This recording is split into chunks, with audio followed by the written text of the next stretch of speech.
Welcome to this presentation about understanding the problem of technology overuse. In this video, I'll be talking about some of the reasons why technology is so enticing, what it provides and what it takes away, the role of the ICs, or inconveniences, challenges, and struggles, in making technology both appealing and hard to give up. Also, you'll begin to identify the lessons and experiences you want for your children to help guide you in your efforts in creating a motivating sales pitch for the real world. And lastly, we'll talk about how to define technology overuse. But before we get started, I want to let you know that there will be times when I ask you to pause the video to answer some questions or do an exercise. And you may want to take some notes during that time.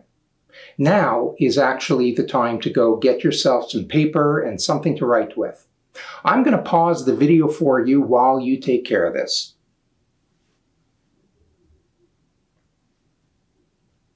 Oh, okay. Well, that didn't work. I'll tell you what. Why don't you pause the video and I'll wait right here. To those of you that paused, welcome back. Let me begin by admitting that I love my technology. And I hate it. I have so much at my fingertips that I can be as active or inactive as I want to be. And like it is for many of us, what we want and what we need aren't often the same things. Believe it or not, I grew up at a time when there was no internet. Here's a picture of my old neighborhood. Boy, it brings back some wonderful memories. In those days, my choices were clear. I could hang around the cave and sharpen my hunting spear, or I could go to the park and play with friends. And because no one had the internet back then, everyone was at the park. I couldn't wait to see my parents at the end of the day, because I missed them and couldn't easily reach out to them during the day. Now, this may sound dramatic and odd, but I felt more connected to people and to life because I had to go out into the world to experience it. There were no virtual options. As a child psychologist, I am always hearing about how parents are having to compete with screens to get time with their children. I hear about how efforts to have real-world experiences like having a meal together can be either hard to achieve or leave parents feeling like they're keeping their children away from the place they really want to be, online. Now, there's a reality we have to face, and that is that the lives of our children and ourselves include real-world and virtual world experiences. The place where most of the problem lies is in terms of our differing ideas about what is too much and what is not enough. So let's take a moment to consider how technology helps us and harms us by playing a game of friend or foe.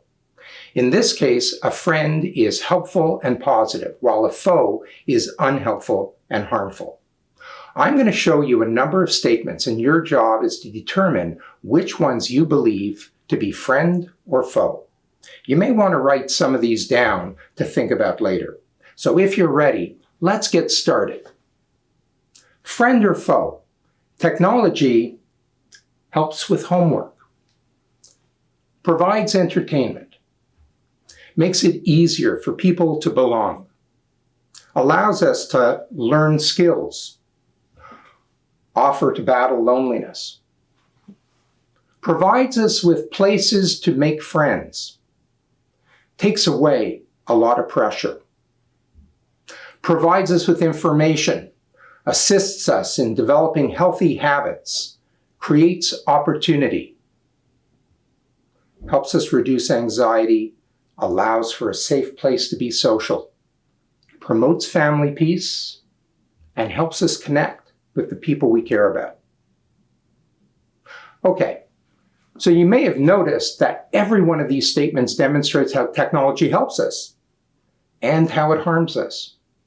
For example, technology does help us connect with people, especially those living far away from us.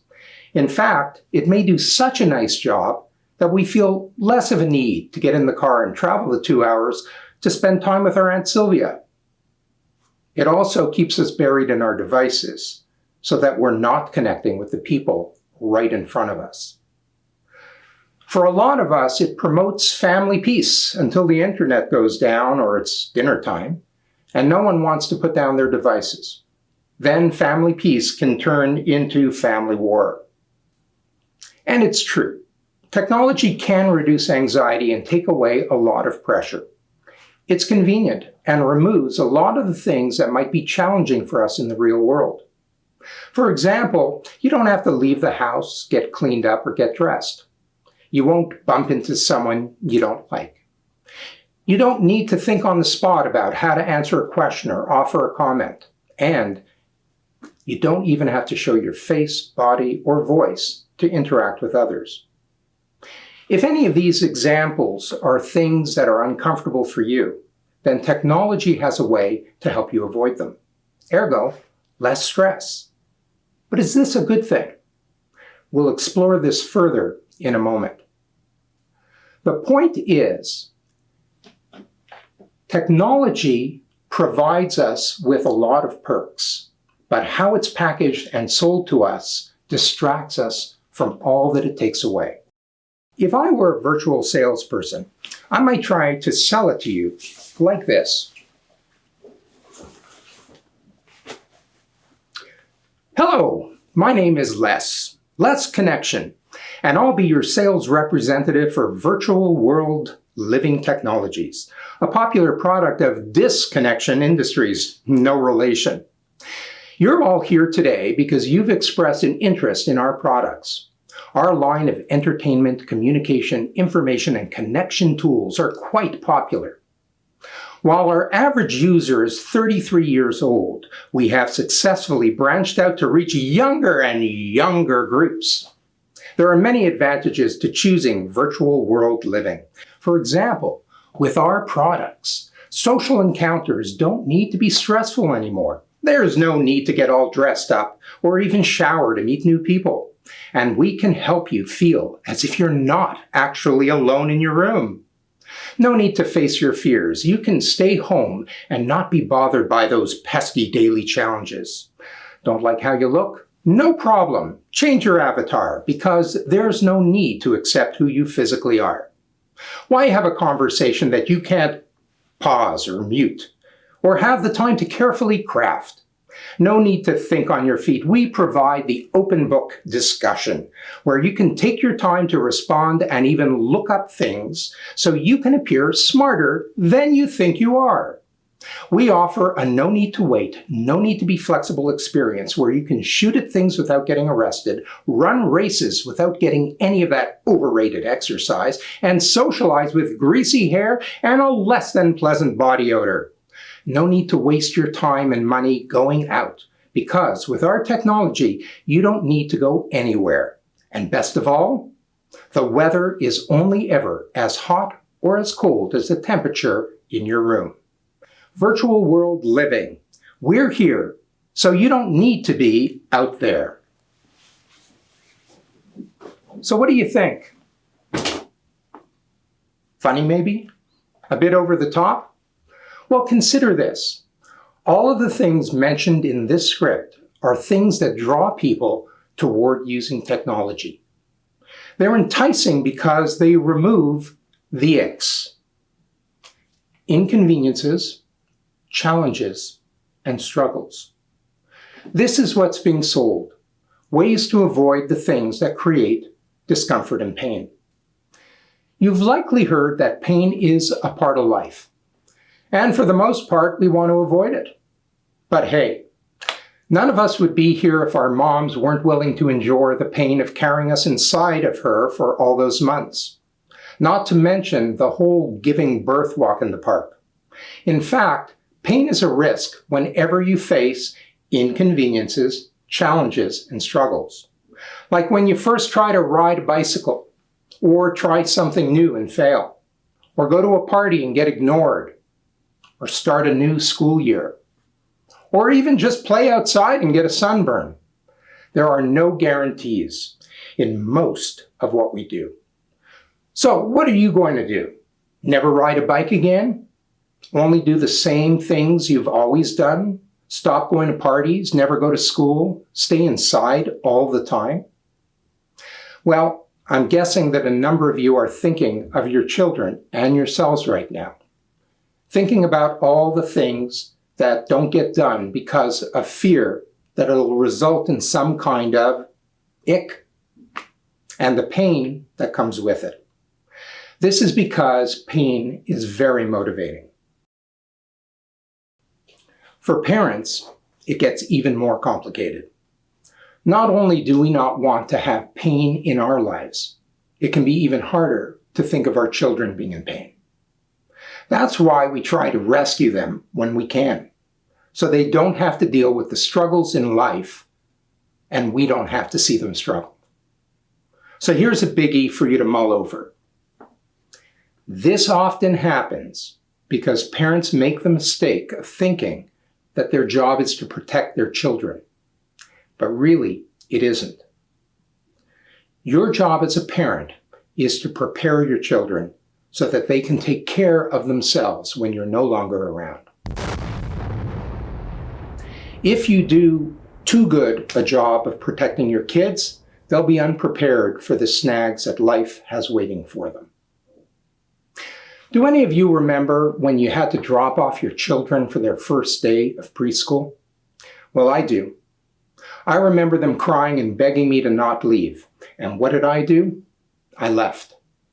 With my back turned, I walked away while I could hear them begging for me to come back. Then, in the privacy of my parked car, I sat there and cried for about 20 minutes until I could drive off. That was hard. But I knew that they needed to learn that they could face this challenge and manage it. In fact, protecting them from this lesson would have made every future drop-off worse. The icks are very important because facing challenges builds mastery. It allows us to develop skills so that we can become more self-reliant and in turn become more confident about facing the next set of challenges.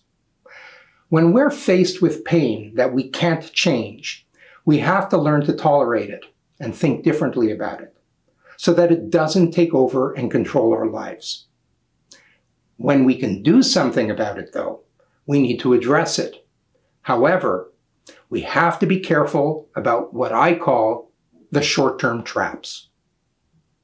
You're at risk of falling prey to the short-term trap whenever you're faced with inconveniences, challenges, and struggles, and you choose to do something to get the quick relief rather than what you need to do to get the long-term relief. Here are just some, off the top of my head, common short-term traps. These are things like staying in your room because you don't feel attractive, and this way you don't have to worry about being judged. Not going to school, so you don't have to write the test that you're worried about failing. Pretending to like everything your friends like, so you don't have to worry about them thinking you're weird. Staying home to play video games because you find school hard and boring. Getting drunk or stoned so that you don't have to deal with your sadness or anxiety. In each of these examples, there might be some quick relief, but these are not solutions to address any of these problems. Therefore, you're going to have to keep getting short-term fixes until you're ready to face your problems. However, by then, they're likely worse. The icks point out all the different things that we have to face and skill up for. Sometimes we can find ways to feel better right away, and it also helps in the long term. But most of the time, we have to learn to accept that when we face our challenges, it'll be uncomfortable at first. But in the long term, we'll benefit from the skills we learn and the things we learn about ourselves in the process. So how does all this relate to our topic of technology overuse? Well, if you remember, technology is all about creating virtual experiences that are marketed as more convenient and less challenging than what you'll face in the real world. If we let it, it allows us to avoid the icks, and avoidance always makes us less skilled and more vulnerable in the future. The more anxious we are about real-world challenges, the scarier and more unmanageable the real world will seem, and the more likely we'll be to avoid and retreat back into the supposed safety of the virtual world. If technology can offer in the virtual world a way to remove or reduce many inconveniences, challenges, and struggles, how are you going to convince your child to get out into the real world? How are you going to sell that? Don't forget, the short-term trap's very powerful, and pain avoidance is very motivating.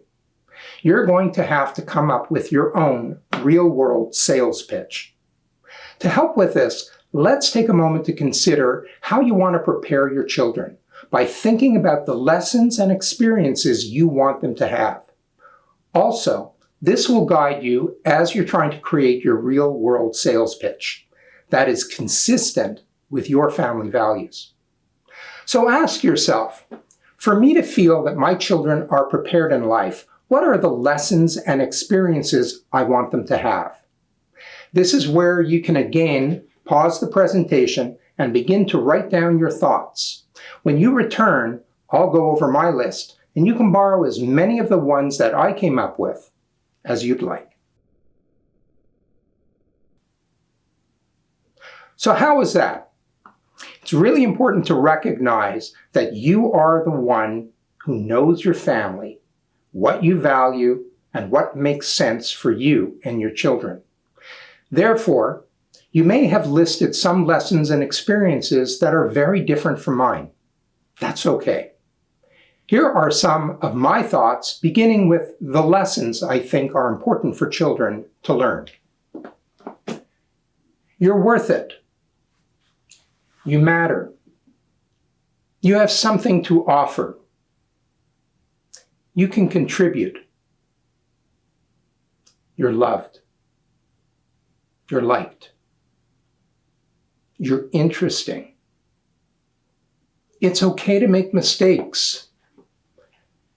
You can make things happen for yourself and for others. It's important to know when to rely on others, but also to be able to count on yourself. Here are the experiences that I think are important for children to have. Connection, being active, feeling loved, a sense of mastery, being responsible, being vulnerable, being resilient, belonging, independence, and a sense of confidence.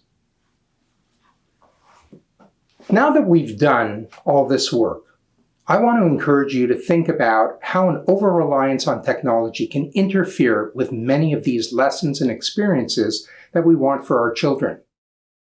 How it affects our willingness to leave the comfort of our homes and be social. How difficult it is to achieve self-acceptance when it's so easy to hide ourselves from others. How much longer it may take to seek help when one is socially anxious, because technology can take away enough boredom and loneliness to make us less desperate for help. How it affects our confidence in facing people in real time because we haven't learned how to think and respond in real time.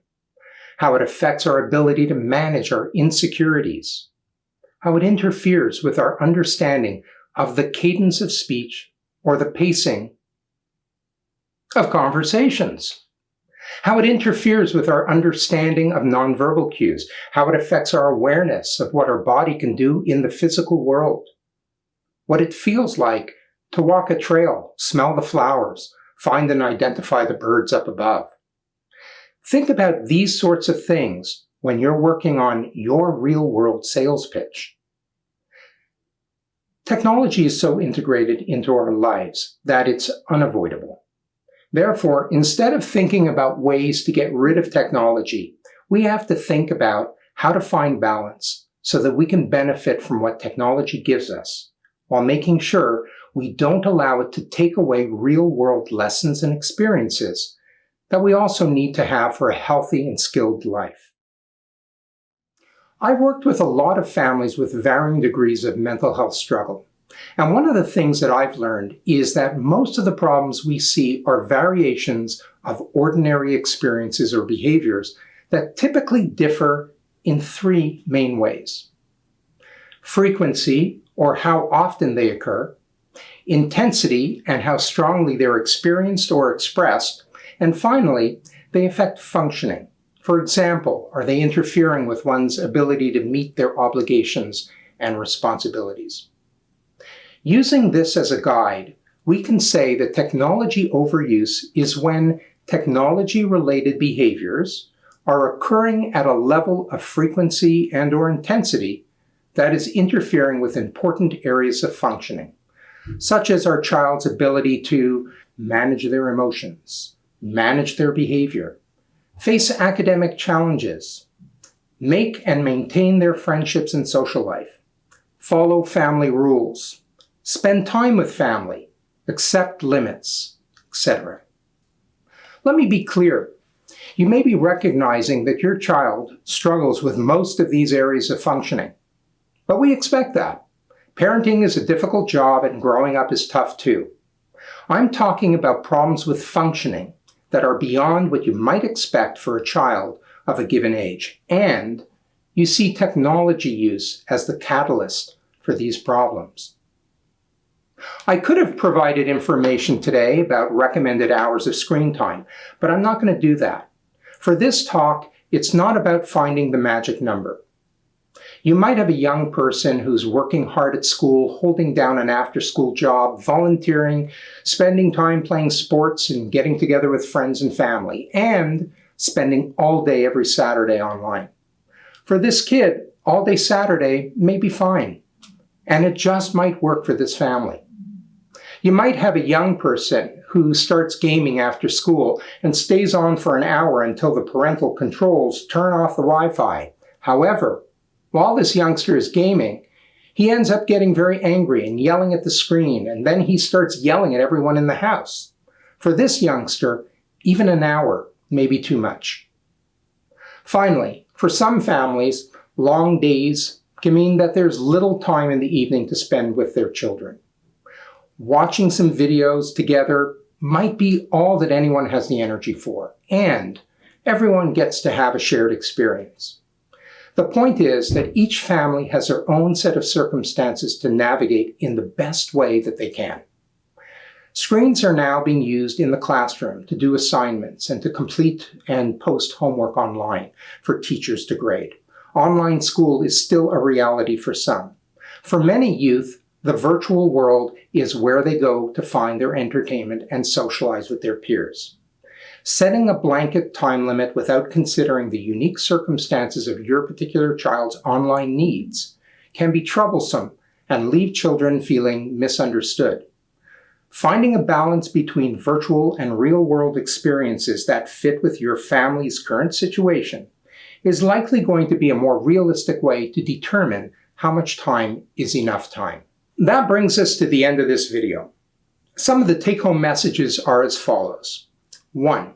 Technology provides us with a lot of perks, but how it's packaged and sold to us distracts us from all that it takes away. 2. Inconveniences, challenges, and struggles, or the icks, create discomfort and pain, and this can be very motivating and can encourage avoidance. 3.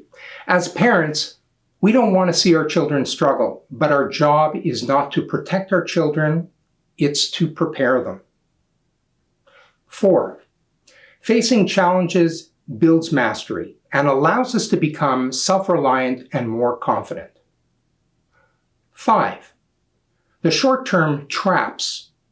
These are when we look for the quick fix to get relief from the icks without considering how this will affect us in the future. 6.